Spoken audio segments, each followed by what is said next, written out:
ingliz tilini tashlab koreys tiliga o'tib ketganim uchun uzr so'rargan bo'lardim. Bu narsa ularni xafa qilganmi?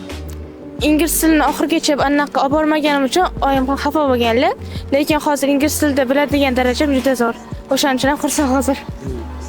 Ko'proq yaxshi ko'rishingizni aytishingiz osonmi yoki kechirim so'rashingiz osonmi? Ko'proq yaxshi ko'rishim oson. Ko'p aytib turasizmi? Juda ko'p. Uyqusiz tunlari uchun. Bilib-bilmay dillarni ortiq qattiq gapirib qo'ygandirmiz. Shuning uchun har doim kechirim so'rayman, uzr so'rayman.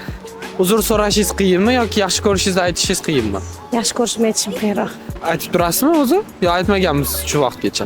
Ona bo'lgandan keyin aytishni boshladim. Ungacha ayta olmasdim. Men yoshligimda ko'p xafa qilganman onamlarni. Hozir onam bilan umra safaridalar. Onamdan uzr so'rayman. Hamma qilgan xatolarimga, yoshlikda qilganlarimga. O'sha paytda so'rab olganman, lekin yana qayta so'rayman. Onam meni dunyoga keltirganlar, sababchilar.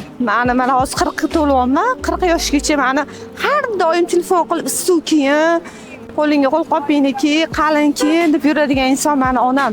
Chunki onam dunyoda yagona menga ani g'amxo'rim, har taraflama onam meni topa olmayman, onamga yo'qotsam. To'g'risi. Onamdek aziz inson yo'q menga, otam onamdek aziz insonim yo'q.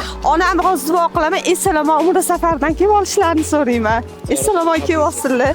Ilohim.